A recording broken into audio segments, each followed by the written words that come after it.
अर्थशास्त्र जब धर्मशास्त्र के ऊपर चढ़ बैठता है तब वो रक्षा आंदोलन के नेता जूतों की दुकान खोले। नशे के मामले में हम बहुत ऊंचे हैं। कई नशे धर्म का, जाति का, नस्ल का, आध्यात्म का। दो नशे खास है, हीनता का नशा और उच्चता का नशा। YouTube चैनल सतरंगी रे के कार्यक्रम व्यंग अड्डा में मैं परवेज आपका हार्दिक स्वागत करता हूँ।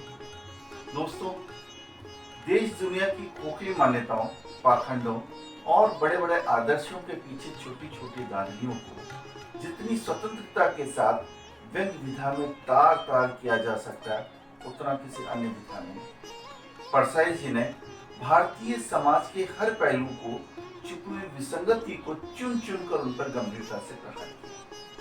उनके लेखन में जातिवाद, भ्रष्टाचार, सांप्रदायिकता, अंधविश्वास, लिंग भेद, गरीबी, रूढ़िवादिता, राजनीति पर प्रहार किया। आज हम आपकी मुलाकात करवाते हैं एक व्यंग्यकार से, जो एक कहानीकार है, जो शॉर्ट स्टोरीज लिखते हैं और जो अच्छे समीक्षक हैं।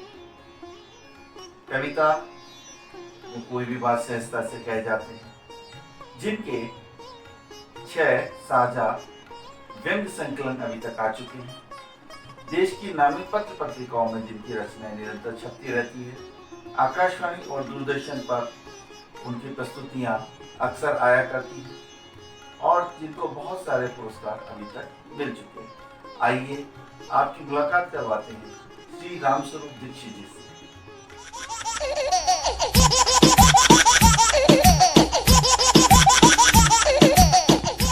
मैं टीका मोड़ से रामस्वरूप दीक्षित आप सबके सामने प्रस्तुत है एक व्यंग्य लेख। शीर्षक है वृक्षारोपण का मौसम। बरसात का मौसम किसान के लिए जुताई बुआई का, प्राइवेट स्कूलों के लिए डोनेशन का, सरकारी स्कूलों के लिए फर्जी भर्ती का तथा नेताओं के लिए वृक्षारोपण का मौसम होता है। बरसात की पहली फुहार के साथ ही उनकी कल्पना में वृक्षारोपण करते अखबारों में छपा अपना फोटो घूमने लगता है।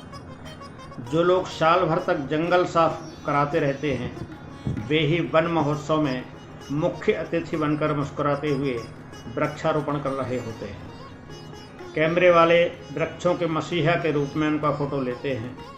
मैंने एक अखबार में एक नेताजी का एक फ़ोटो, जिसमें वे किसी सरकारी संस्था में वृक्षारोपण करते दिखाए गए थे, देखा तो मुझे ऐसा लगा जैसे शिकारी अपने शिकार के साथ खड़ा हो, जिसमें शिकारी मुस्कुरा रहा है और शिकार सहमा हुआ खड़ा है। मैं एक सरकारी संस्था में एक ही गड्ढे में पिछले 5 सालों से लगातार वृक्षारोपण होते देख रहा हूँ। इसमें नगरपालिका के पार्षद से लेकर मंत्री तक वृक्षारोपण कर चुके हैं, पर गड्ढा अभी भी बांझ ही है। वह एक भी पौधे को जन्म नहीं दे सका। उसकी हालत उस वेश्या जैसी है जिसके साथ सैकड़ों लोग सोकर चले जाते हैं, पर उसकी गोद सूनी रहती है। उसमें दोष उस वेश्या का नहीं होता, उन लोगों का होता है जो उसके साथ केवल अपनी हवस मिटाने के लिए सोते हैं, संतानोत्पत्ति के लिए नहीं। इस गड्ढे में जो भी वृक्षारोपण करने आया, वह अपनी फ़ोटो खिंचाने और वन संरक्षण पर अपना भाषण देने ही आया। गड्ढे में अपने रोपे पौधे को लहलहाते हुए देखने की इच्छा किसी की भी नहीं रही। कोई अफसर जब वृक्षारोपण करने जाता है तो उसे सबसे बड़ी चिंता अपने हाथ गंदे होने की रहती है। एक बार एक सार्वजनिक स्थल पर वृक्षारोपण करने के लिए एक IAS अफसर को बुलाया गया। कार्यकर्तागण फूलमालाओं की तरह हाथ में पौधे लिए खड़े थे। एक नेता ने मुस्कुराते हुए अफसर की ओर देखा, फिर कार्यकर्ता के हाथ से एक पौधा लेकर इस भाव से अफसर की ओर बढ़ाया जैसे उन्हें माल्यार्पण करने जा रहे हों। अफसर ने भी पूरी गंभीरता उड़े हुए नेताजी के हाथ से पौधे को लिया।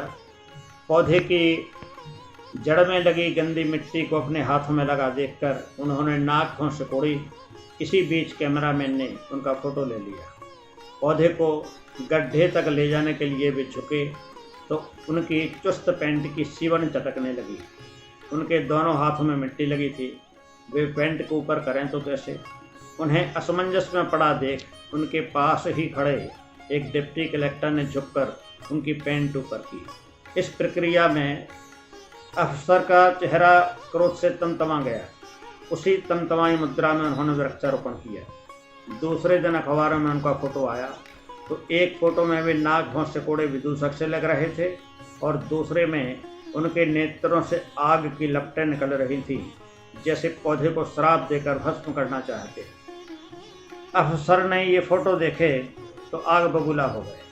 इसके बाद वे कभी वृक्षारोपण करने नहीं गए। बाद में सुना गया कि वे वृक्षारोपण को ढकोसला मानने लगे। कई लोग वृक्षारोपण के राष्ट्रीय कार्यक्रम को सफल बनाने के लिए, वृक्षारोपण की जगह बनाने के लिए पेड़ साफ करते रहते हैं और वृक्षारोपण के मौसम में लगभग रोज ही किसी नेता या अधिकारी के हाथों वृक्षारोपण कराते रहते हैं। इस मौसम में इनका वन्य प्रेम जहाँ तहाँ टपकता है। वृक्ष ही जीवन है, जैसे राष्ट्रीय वाक्य इनके लिए ही कहे गए हैं, क्योंकि इनका पूरा जीवन पूरी तरह से वृक्षों के कारण ही होता है। वृक्षों से ही इनकी जीविका चलती है। इनकी ऊंची ऊंची अट्टालिकाएँ, मोटर कार, नौकर चाकर सब वृक्षों के देन हैं। वृक्षारोपण के मौसम से कुछ पहले तक तबादलों का मौसम रहता है। इस समय नेतागण अधिकारियों को एक स्थान से उखाड़कर दूसरे स्थान पर रोपने में व्यस्त रहते हैं। इससे फुर्सत हुए तब तक वृक्षारोपण का मौसम आ जाता है और वे वृक्षारोपण करने लगते हैं। वैसे इनके लिए अधिकारी और पेड़ में कोई अंतर नहीं होता। वे दोनों को बराबर समझते हैं। उनके लिए दोनों ही फलदार होते हैं। सूखे और बाढ़ की तरह वृक्षारोपण का मौसम भी नेताओं के लिए स्वास्थ्यवर्धक सिद्ध हुआ है। इस मौसम में इनकी तंदुरुस्ती काफ़ी हरी भरी रहती है। नमस्कार। आपने देखा विज्ञान किस तरह से वृक्षारोपण की विसंगति आपके समक्ष लेकर आते हैं। एक गड्ढे में कई कई पेड़ लगते हैं। दोस्तों, अगर आप भी व्यंग लिखते हैं, आपका भी मन समाज की विसंगति क्यों लेकर बेचैन उठता है और आपकी भी कलम शब्दों के माध्यम से प्रहार करना चाहती है, तो अपना एक व्यंग वीडियो बनाइए, हमें भेजिए। व्यंग अड्डा कार्यक्रम में हम अवश्य उसे सम्मिलित करेंगे। इसी के साथ अगर आपने अभी तक हमारे YouTube चैनल को सब्सक्राइब नहीं किया है, लाइक नहीं किया, शेयर नहीं किया है, अभी आप इसे सब्सक्राइब करिए। मैं परवेश आपसे फिर मिलूँगा व्यंग अड्डा के नेक्स्ट एपिसोड में। तब तक अपना ध्यान रखिए, अपनों का ध्यान रखिए।